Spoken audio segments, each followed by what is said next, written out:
Major cloud services outrage struck AWS, disrupting a wide range of apps and services globally. This is a wake-up call on how resilient the global digital economy is in a few providers. The knock-on effects hit business, governments and everyday users. Ladies and gentlemen, it has a link and potential angle of Bangladesh as well. How resilient are our digital infrastructures? Could similar disruptions hit Bangladesh's ICT sector? I do welcome all of you from inside the country and outside the world. I really appreciate all of you for joining today at International Affairs program broadcasting from SATV's Dhaka studio. We have a very distinguished gentleman here. He is from Australia, Brisbane. His name is Douglas Bowen McNally. Welcome, Douglas, to the studio. Thank you. And our international affairs commentator Shamsul Alam Pantho has lot things to open today's discussion. Sir. Well, thank you, Mr. Kanchan, for passing me the mantle, and of course a very good afternoon to our viewers and warm welcome to Mr. Douglas Bowen McNally.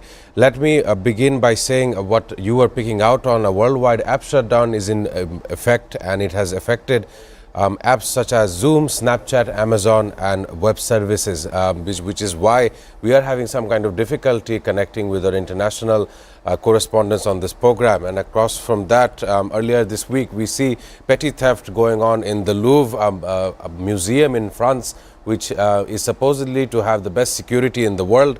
We've seen that the perpetrators had used a ladder from the street in a 7-minute operation, which they stole precious jewels belonging to France's history. And of course, in other news, we have a new Prime Minister in Japan. Her name is Sanae Takaichi, and she is the first female Prime Minister to lead Japan. And of course, Trump says he will be meeting Chinese President Xi Jinping in South Korea. And he, of course, said see what he can do, as he was hosting the Australian Prime Minister Anthony Albanese at the White House. Right, so there will be two high voltage meeting with Trump. One is from China, which will be held in South Korea. Another one is with Vladimir Putin, will be in Budapest, Hungary. Probably these two meetings will reshape the recent developments in the world. Let me talk with Mr. Douglas. Mr. Douglas, my first question would be, probably this is your first visit to Bangladesh. It sure is. What is your introductory feelings regarding this beautiful country? It's been an interesting experience. It's lovely. Yep. All right, I know your business or your interest is to provide Bangladeshi students into Australia, because Australian education standard, according to the global university ranking, there are so many universities provided by Australia that Bangladeshi students can go and can create their future. Yes. My first question would be, how have Australia-Bangladesh relationship in this regard particularly can develop? And Bangladeshi students always complain us that they have problem with the visa issue. Yes. Can you tell us something about this? What would be the procedure? Yes, so recently the Bangladesh has been risen to a level 1 in the ranking, which means effectively that because of the historic experience that Australian immigration has had with the quality of the applications, they've risen the ranking, which means from a student point of view that the relationship and the visas will be far easier to come into the country across all of our education sectors. Do you think Bangladeshi students are doing very good according to the international standard, because this is a digital age? Yes. Everybody in the world get the same information, same apps they can use. Yes. Do you think Bangladeshi students are doing well? They're doing exceptionally well, and that's why the ranking has been risen up to level 1. It's the quality of the applications, the quality of the financials that are being presented to immigration, and also the quality of the students is all fantastic. So, all right. Yes. Douglas, I'll be coming back to you because we have so many issues to discuss Yes. globally leading in the newspaper. Sir, as you said that internet interruption, my question would be how Bangladesh will be affected, because in my beginning I said how resilient are our digital infrastructure. Could similar disruptions hit Bangladesh's ICT sector, because it is linked with all government offices, private offices, international export-import business, everything is here. What is your comment on that? Let me begin by saying it is prone to cyber attacks as we know it, and of course in a field of technology we don't see who the enemy is, especially when it's in the field of cyber world.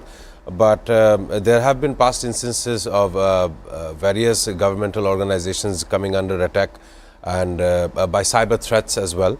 And at this moment, the country is reeling from the losses that had happened at the Hazrat Shahjahan International Airport. We know that it may be a stale news as for now, but it does leave a mark in the city's capital and as well as the hearts of the people in Dhaka.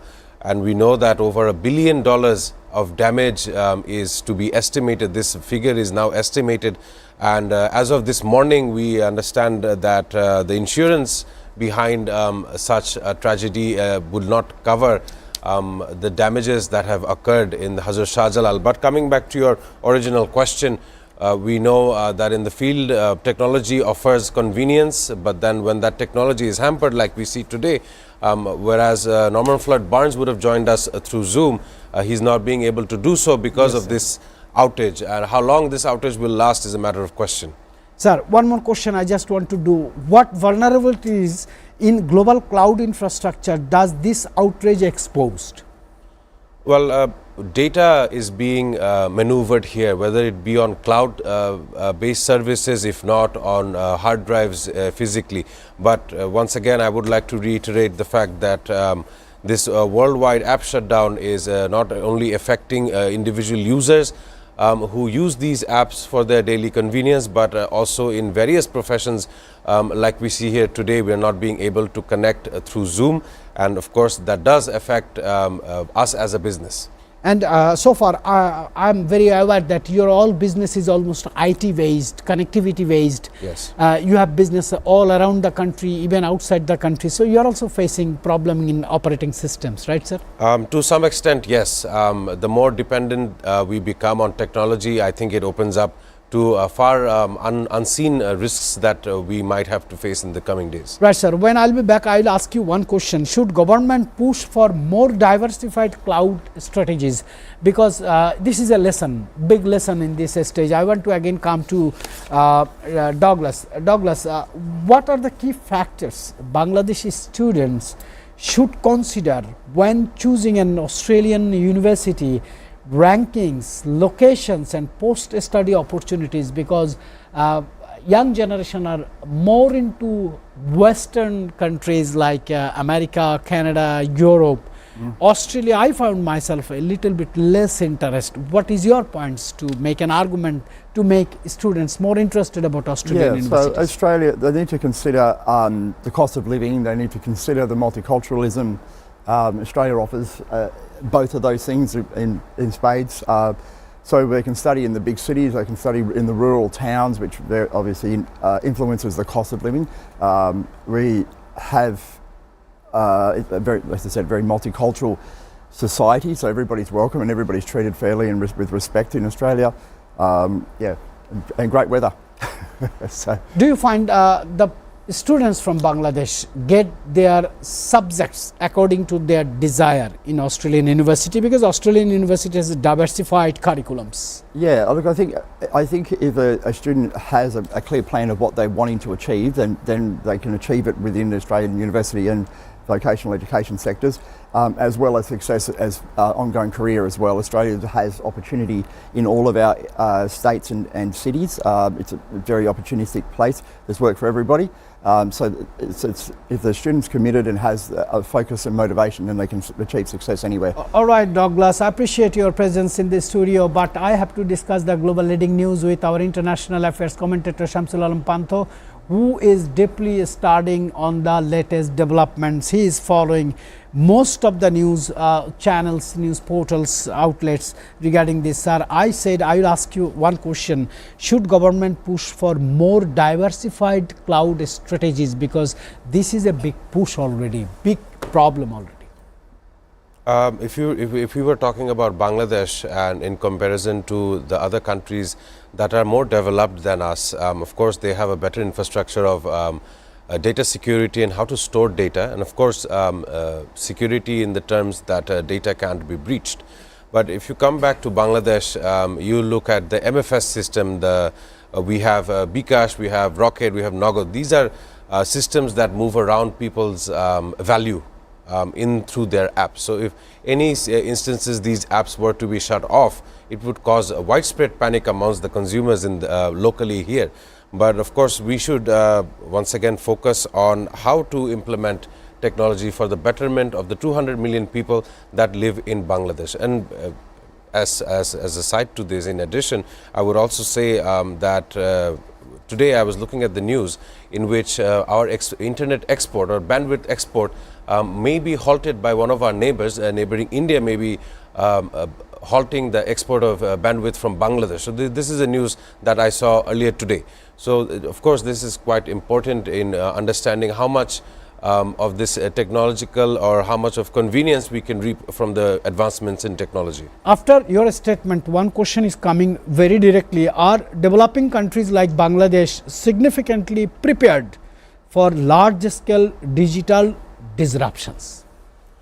Well, in a disruption, one thing would be affected the most. The communications between one-to-one, interpersonal communication using devices such as smartphones, devices such as laptops, these would definitely take a turn. I'll take you back and our viewers back 1 year ago in July and August. We did not have internet for almost 2 to 3 weeks, and what that caused is we could not communicate with one another. Banks could not operate properly. The SWIFT banking system was in a haphazard situation. Of course, that was during the ouster of the previous regime or the previous government. But one thing that was apparent is that humans are more definitely basing their daily activities around the use of technology, and from what I see is that we need development in this sector, of course, in the coming days, of course, implementation into educational facilities as well, because those who are studying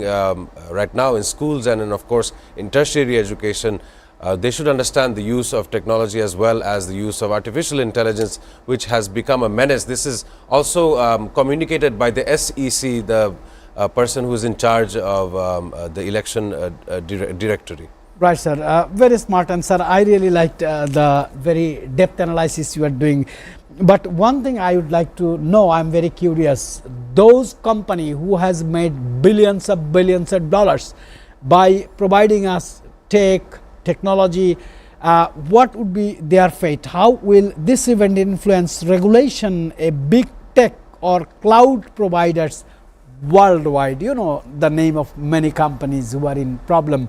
Their logos are displaying on the big news channels right this moment.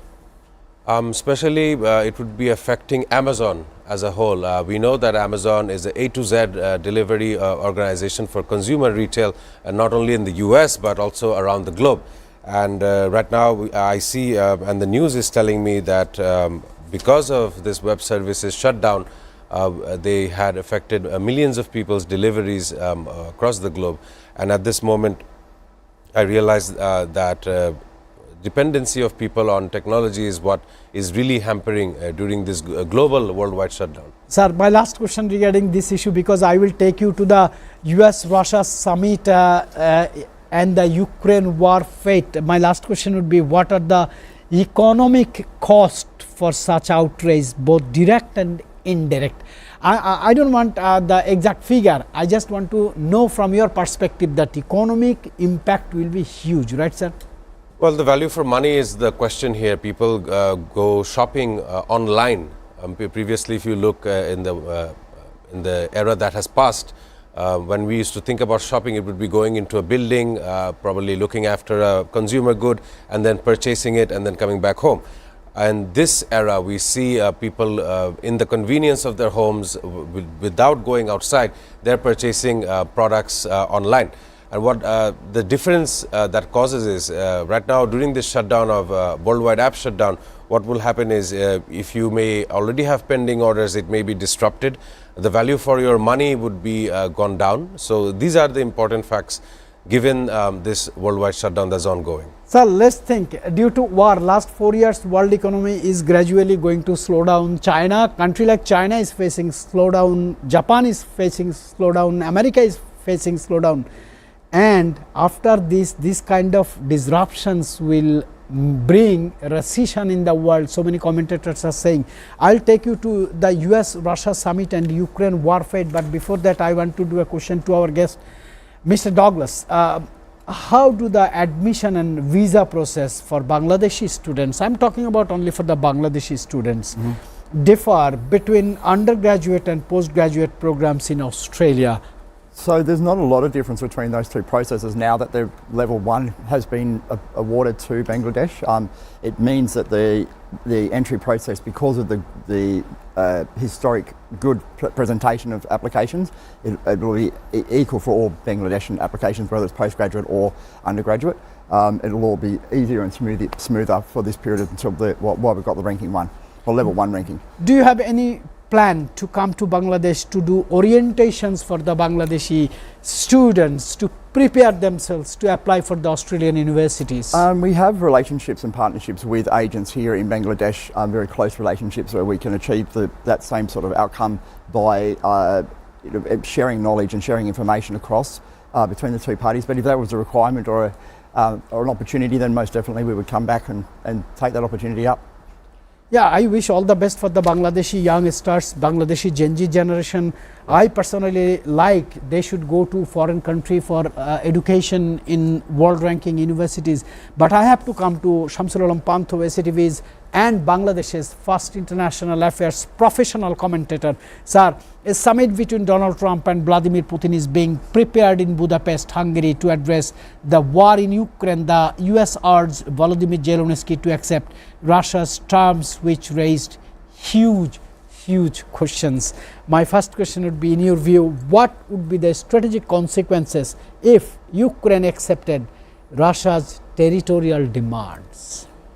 Well, coming back to the Ukraine-Russia conflict, and we know that almost 35% of the eastern flank of Ukraine is now seized by the Russian military, and this is a consequence of the prolonged war that has started almost 3.5 years ago. But right this moment, we should give some kind of credit to the leader of Hungary, Viktor Orban. And why I say so, because he is trying to get both Vladimir Putin and President Donald Trump to sit down together in Budapest, and of course this would be to counter any other European country, and of course he likes to wow the other presidents and prime ministers alike. But coming back to the question, we see in August 15th the meeting between Donald Trump and Putin, which was largely regarded as a win for Vladimir Putin in international geopolitics. And the attacks on Kyiv had followed later on after the meeting. But once again, President Donald Trump does have a lot on his plate. We see that by the end of the month, he's supposed to meet the Asian allies, Japan and South Korea. So, of course, President Donald Trump has a lot on his plate at this moment. But if you would like to look at Ukraine and Russia, the Ukrainian leader Volodymyr Zelensky is expecting various Patriot missiles to be delivered to his war cabinet, according to various news, and the supply of almost 25 Patriot air defense systems to Kyiv. So that is the guarantee from Washington towards Ukraine. So how far more this war will drag on is a matter of question. But yes, this time around, Hungary seems to be the one to be hosting both Russia and the US. Do you prefer, or do you believe that other stakeholders will be engaged gradually, like superpower like China, Turkey, or other countries like European Union will be engaged later and to make a final deal to activate ceasefire or ending the combat to war operation? We know that President Donald Trump is regarded to be someone like a deal maker, who understands the ceasefire, if not the negotiation between the two varied parties. But once again, we know that the coalition of the willing is a coalition that has started from UK by the government of Keir Starmer, and of course various European countries who have joined hands together in rebuilding Ukraine post this war-like situation with Russia. But according to various news, Right, sir. President Donald Trump seems to be inundated with trying to solve what is going on in the Middle East far more than what is continuing to happen for 3.5 years in Europe. Sir, I have a development. Russia continues military advances in eastern Ukraine, capturing several villages despite diplomatic moves. That means no one in this planet can stop Vladimir Putin, though the scheduled meeting is already declared. Sir, I have just one more queries to you. What are the implications of the US shifting from full support of Ukraine to pressing a ceasefire or territorial deal? Why Donald Trump took shift? Is this because war started during the Biden administration? Well, Biden administration and the current Donald Trump administration, they both have two different approaches towards this Russian offensive in Ukraine. And if you would come to think of it, Donald Trump is someone who is trying to, or who had tried to get himself the Nobel Peace Prize. He's someone who's looking to garner credit for what he's doing as the leader of the United States of America. But of course, during the Biden era, Volodymyr Zelensky did not have to come to the White House to get bullied. That happened in the Donald Trump era, and of course, Marco Rubio and all the other state actors who support Donald Trump came out saying that Volodymyr Zelensky was playing with World War III. These comments were definitely old, but if you come to look at it, some even insinuated that Donald Trump and Vladimir Putin are friends. This is a comment that takes back us to his first presidency when he defeated Barack Obama in his election run, and he of course became the 45th president of the United States back then. Of course, now if you would look at it, the United States of America is dealing with a lot of internal security issues in its own homeland, and not only that, they are also looking at war fronts where of course the US has definitely has an impact. But as of yesterday, the Prime Minister of Australia, Anthony Albanese, and Donald Trump had met in the White House, and one of the things they discussed was the almost $1 billion critical minerals agreement, and this comes as a way to counter China. And coming back to the initial topic that we started this discussion with, critical minerals are definitely something that people use to create these technological advancements. So once again, reiterating the fact that even global leaders are fighting in a position to enhance technology for the betterment of the people and the varied countries. I'm so impressed the way you are blending the facts and figures with the current situation in the show. I'm so impressed, sir. I really appreciate you. I want to come to Douglas because I have prepared one question for you in favor of the Bangladeshi students who are seeking opportunities to go to Australia, different cities in Australia, to go to the different colleges and universities in Australia. Sir, what kinds of scholarships, I repeat the word scholarships or financial aid options are available, especially for the Bangladeshi students in Australian schools, colleges, universities, technical education? So I will speak for all of those sectors. I guess that the scholarships are down to a college or university level. So the universities and colleges can choose to offer scholarships in any form. At Frontier Education, which is who I am the CEO of, we will consider bundling scholarships with students that have achieved a high application mark of 70% or more to offer financial aid and help them integrate into Australia. We also offer, on top of that, all students the opportunity to help them with employment and places to live, and that whole the introduction into the Australian culture and way as well. So. Do you have any special offer for the Bangladeshi students, our young stars? Not at this stage. I have, but as I said, the students, we're open to any opportunity. We would look at bundling something together, but if all students who achieve a high application mark can be considered for scholarship. I will definitely congratulate you and the Bangladeshi young stars to think for the foreign education, because country need proper education system. Ladies and gentlemen, I will again come back to Shamsul Alam Pantho, our international affairs commentator, but I apologize for a short commercial break.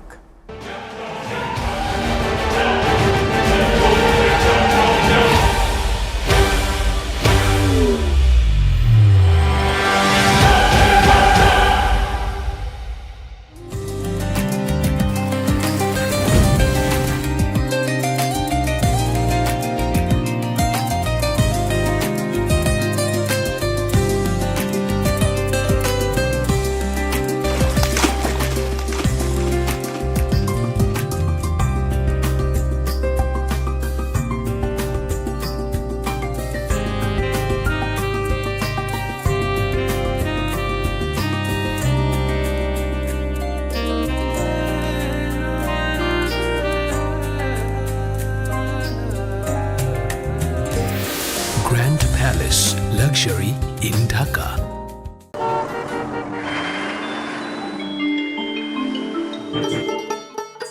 সারা দেশে লাখো মানুষের কঠোর কর্মতৎপরতা ও নিষ্ঠায় SA পরিবহন parcel and courier service এখন 16 কোটি মানুষের হাতের নাগালে।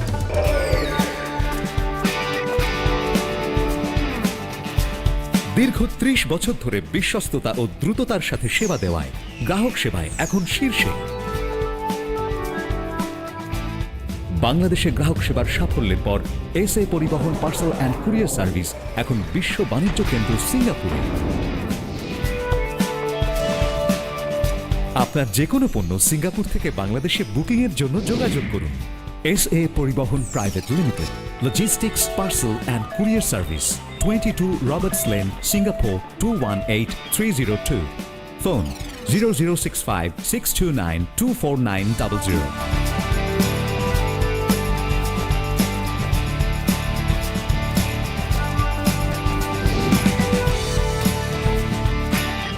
বাংলাদেশ থেকে সিঙ্গাপুরে পণ্য বুকিংয়ের জন্য যোগাযোগ করুন ঢাকা সহ দেশের যে কোনো 80টি শাখা কেন্দ্রে। এসএ পরিবহন পার্সেল অ্যান্ড কুরিয়ার সার্ভিস, আপনার সেবা সব সময়। Welcome, Grand Palace Hotel, Dhaka. A majestic lobby blending timeless elegance with modern design. Experience.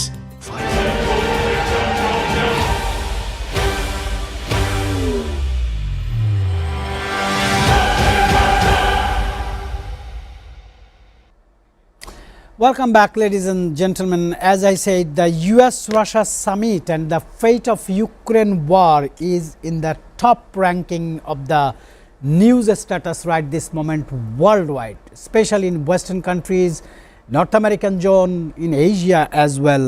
I said that I will ask a tough question to Shamsul Alam Panto. I am sure he have excellent explanation, sir. How would a deal that leaves Ukraine with less territory affect regional security for Europe, Asia, even I consider Bangladesh?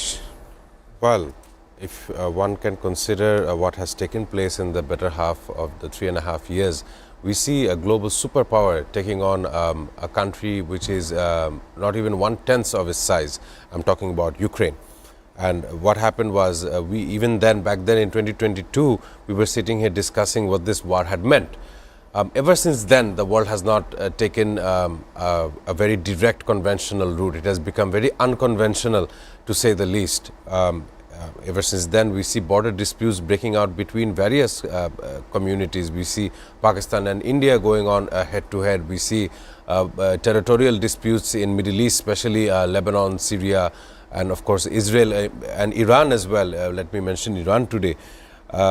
Of course, we see North Korea and South Korea as well. So these border territories are border disputes are of course at the forefront of why nations may go into confrontation. And coming back to the Russia and Ukraine issue, we see Donetsk and Zaporizhia regions. These are of course regions in eastern Ukraine which have been taken over by the Russian army. And of course the mediation effort between the two nations in a first come would be the United States of America, who have tried their very first. But if you look at how long this may prolong, previously we've seen how the NATO had imposed a 5% defense spending up until 2035, which is a 10-year long step from this year until the next 10 years. So definitely the playbook includes that Russia may never stop its aggression towards the places that used to belong to the USSR, which had broken down in, I think, 1991, if I'm not wrong. But according to various world leaders, you see one of the countries that came out in support of Russia, not directly but indirectly, was India, by purchasing their oil and then sending it off to other places. So a crude oil purchase from India would definitely support the Russian economy, and if the economy is stable, I'm pretty sure they have every opportunity to attack any nation they choose to. But once again, if one NATO ally or country is attacked, it is an attack on all NATO countries. This is of course a rule, a charter of the game book. So, and what happens is Russia never expected a NATO expansionism on its corridor or on its neighborhood, and this is why the attack on Ukraine, as far as I see as is it going. But an immediate ceasefire to this would be harder to attain for Donald Trump's administration, given that Vladimir Putin is someone who says something and he does get it done. He's not someone who says one thing and does something else, as Donald Trump is known for.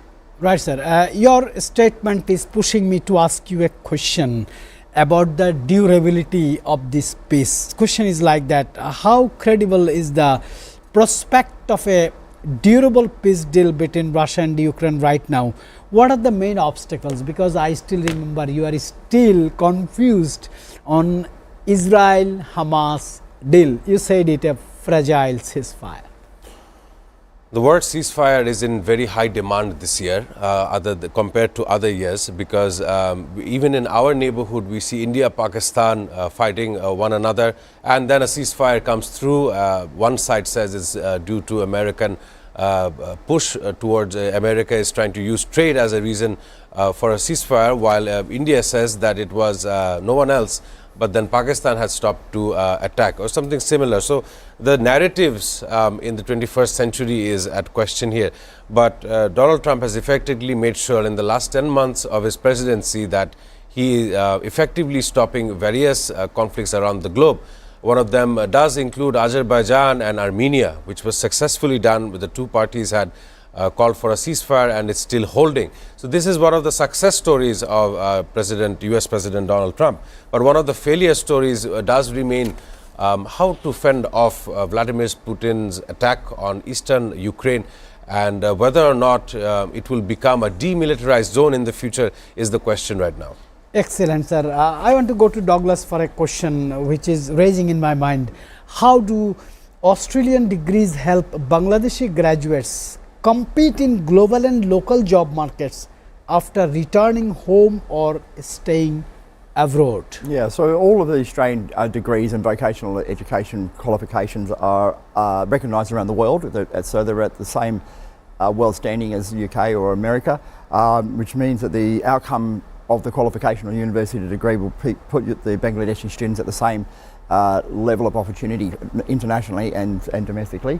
So yeah, that's... One more question. Canada already targeted Bangladeshi school-going students. They have opened program for school-going students with parents. Australian government does have this kind of programs for the school-going students with parents. I'm not sure about that. I work in the vocational sector, so I work in the sector between the schools and the universities. So I can't probably answer that question effectively, sorry.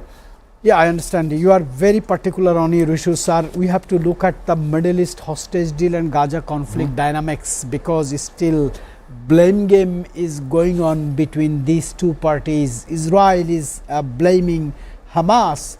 Hamas is blaming Israel. On the other side, White House is telling and giving ultimatum to the Hamas. If Hamas kill Palestinian people, attack may come from other side. He means Washington will directly go for confrontation, killing and disarming the Hamas. It is a big development, sir.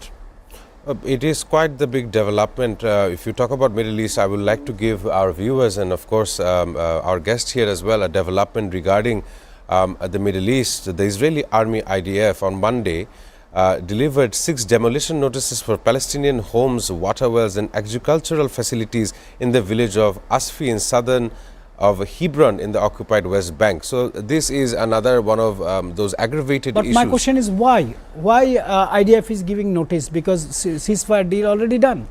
Well, this ceasefire, as I was saying from the very first day, that is very fragile. And of course, we know that there's been a massive death toll of 67,000 people and counting who have been murdered as this part of this genocide.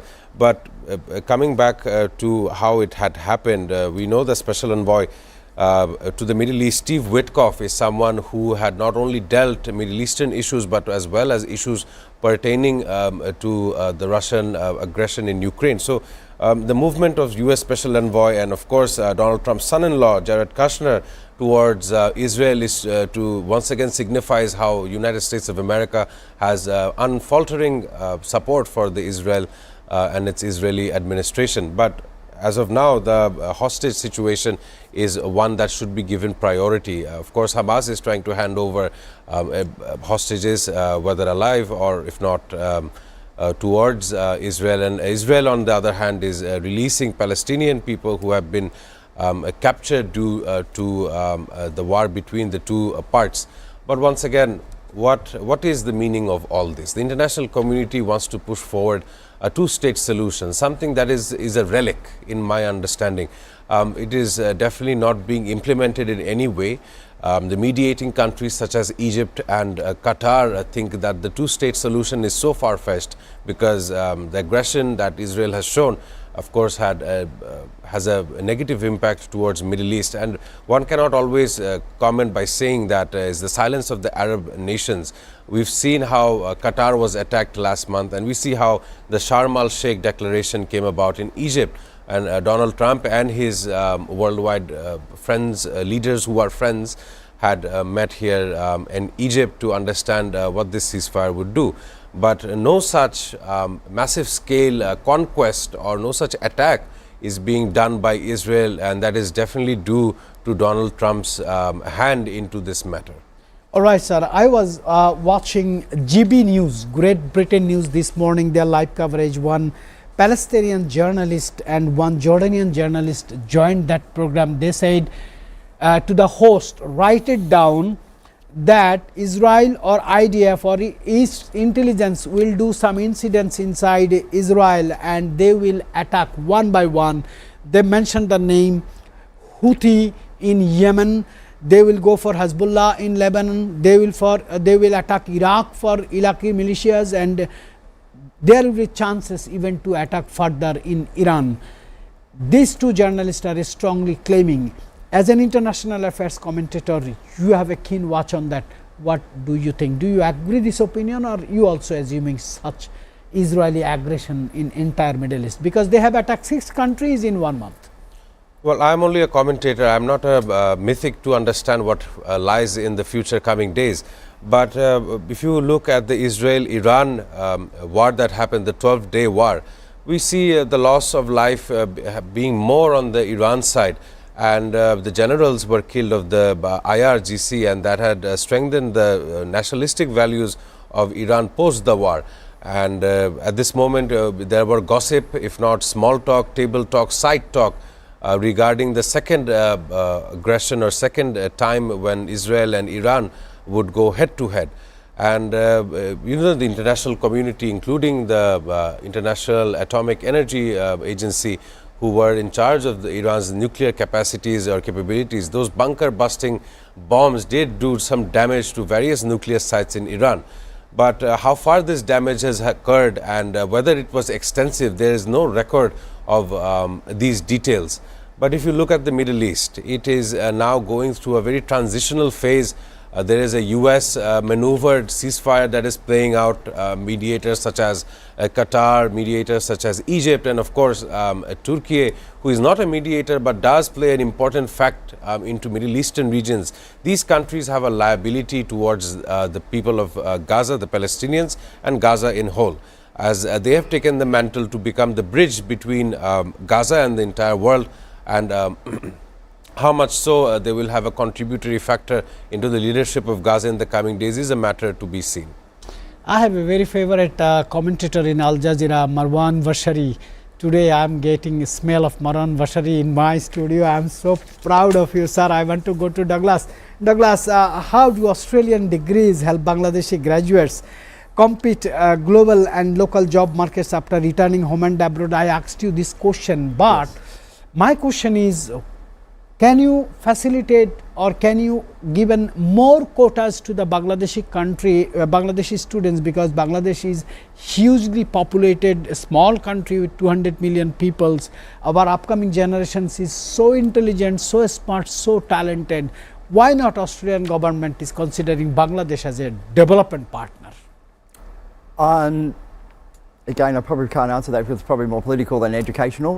But we are, I guess, considering Bangladesh as a partner by changing the ranking and giving Bangladesh students more students an opportunity to get visas and to come to Australia to study and put themselves into the international market job-wise. So, yeah. But the guardians are very often complains that education in Australia is truly expensive and not bearable. What is your comment on that? Look, I think it can be expensive. Again, it depends on the price of education. Depends on whether you're doing a university or a vocational education sector. But it's set pretty primarily by the educational institutes themselves. But I believe there's a fairly competitive market out there, particularly if the students choose the right path. So university is not the only path to education in Australia. I think vocational education is neglected quite a bit by international students because it's often the cheaper and easier path to a better outcome. All right, Douglas, we'll be back after a short commercial break. We have so many subjects to discuss on the table.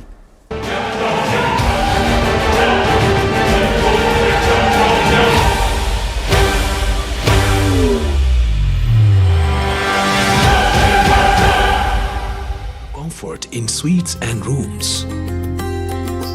Sophisticated fine dining restaurant. Crystal clear swimming pool for ultimate relaxation. Modern gym and serene spa for well-being.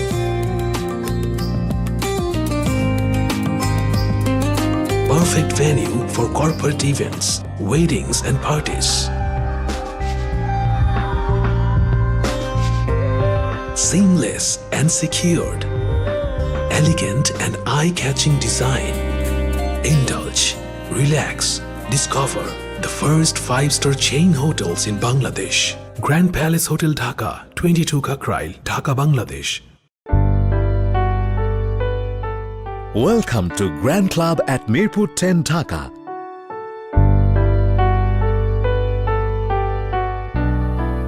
Elegant spa and wellness facility for ladies and gents.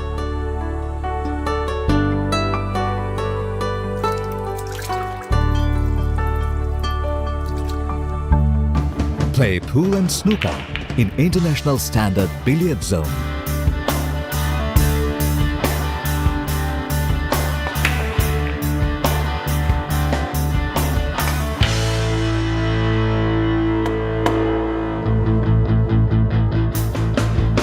World-class gym facility with exclusive equipment for man and woman. A restaurant of delicious local and international cuisine.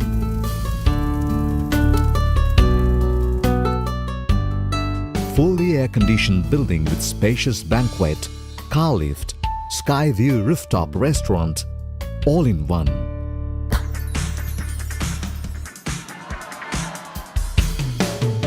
Grand Club Limited, Mirpur 10, Dhaka. কি এমন জিনিস যেটা সব লোকে খায়? ছোটরা খেলে পরে কেঁদে মায়ের কাছে যায়, বৃদ্ধ লোক খেলে পরে মাথায় দেয় হাত, যুবক যুবতীরা খেলে পরে এদিক ওদিক তাকায়। ছেড়ে দে শয়তান, ছেড়ে দে, দেহ পেলে আমার মন পাবি না, ছেড়ে দে। কোন ফলের বীজ নেই বলো দেখি দাদা, বলতে না পারলে হবে তুমি গাধা। মন্দিরা চক্রবর্তী কার সাথে প্রেম করছে? আমি এখন মা হতে চলেছে।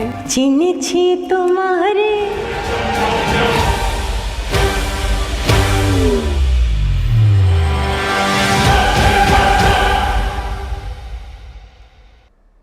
Welcome back, ladies and gentlemen. Let me catch our international affairs commentator Shamsul Alam Pantho regarding US-China trade and rare earths tension.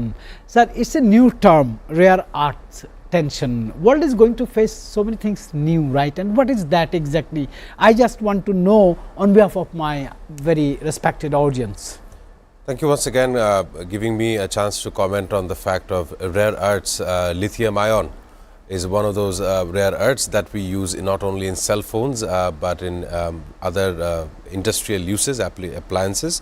But rare earths is needed for technology to thrive, and this is where the internal or the international debate comes along, that what is the implication of mining all of these rare earths Of course, these are elements that are found in nature which scientists have confirmed that they do have an appliance or application in other fields.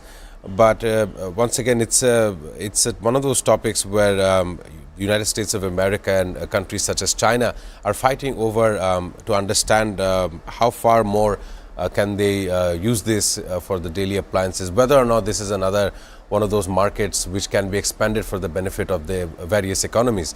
But I want to comment on a matter in related to China and of course the South China Sea, the tensions that remain in that part of the world, the 9-dash line, and the rights of the international rights in the international waters, which says that every country has a 25-kilometer boundary of international rivers and bodies, water bodies, which they can claim on.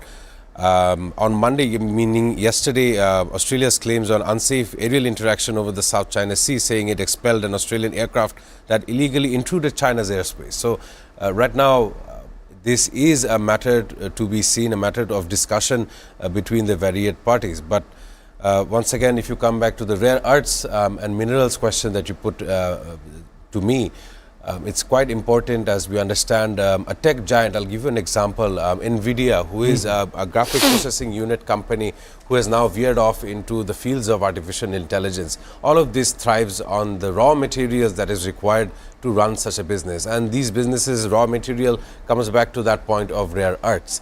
Of course, it's quite important to understand the demographics in how much of it can be found. But it's just a matter of science and innovation that has caused rare earths to be a part of today's discussion.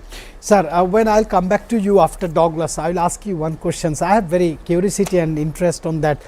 Japan has got a new Prime Minister, Lady Prime Minister, first time in the history of Japan, and so far her career, entire career is very clean. She is pro-American, she is pro-people. Even she is pro-Asian, but she is not pro-Chinese and Russian belt. So this is very significant to see her every steps to in concern of world economics and world politics, geopolitical dimension. I'll ask you about that.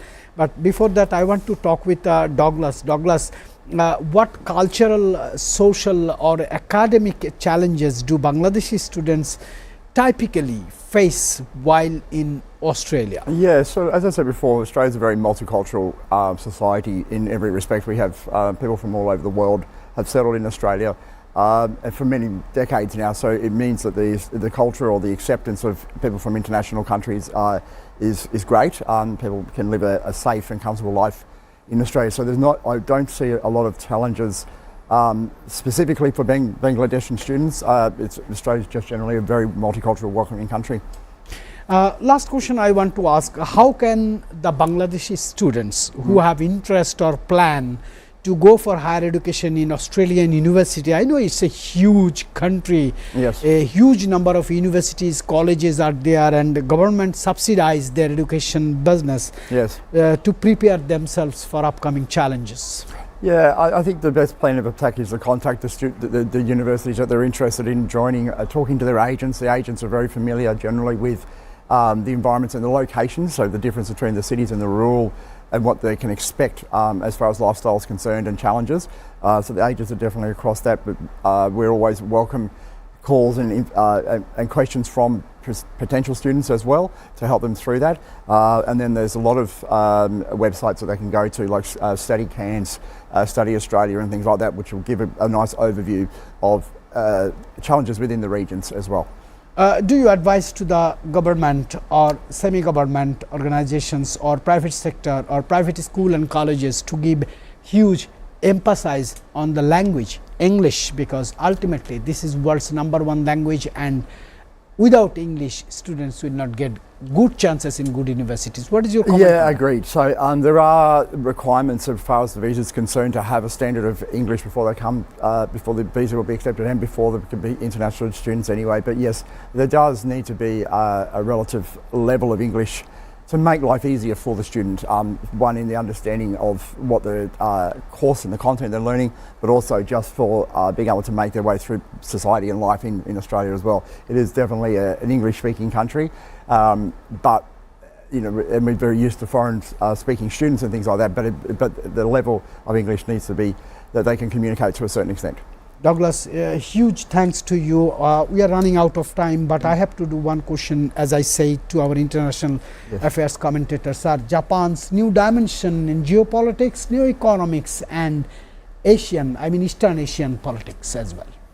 Well, Japan is going through a transitional phase in its leadership. I want to congratulate the new Prime Minister Sanae Takaichi, and I want our viewers to understand that she used to serve in the ministerial role, the Minister for Internal Affairs and Communications under former Prime Minister Shinzo Abe, and is considered his protege. So once again, it's not someone who is outside of the political dominion, it is someone who has served Japan before, but right now we must understand how her leadership is. It is widely described as ultra-conservative or hawkish, and she has a strong advocacy towards the relationship between Japan as an ally of the United States, and is ultra strict with and has a tougher stance towards China and North Korea. We know that Japan is a culturally diverse community and country in Asia, and is also a part of the Quads that include Japan, India, Australia and the US, member of the Quads. And of course, one of the greatest challenges she faces is hosting a leader like Donald Trump in the upcoming days in Japanese soil. So once again, it is a matter to see how far, if not developmental aspects, are garnered under this new Prime Minister. I really appreciate Shamsulam Panthu, SATV's international affairs commentator, and Douglas here from Brisbane, Australia. We have discussed so many things, and according to our program design, we usually wish birthday to the world's notable personalities. Today is a birthday of one gentleman who is called the Butcher of Middle East, Benjamin Netanyahu. As a part of protest, killing innocent people, women, children, we don't want to say happy birthday, we wish his good health.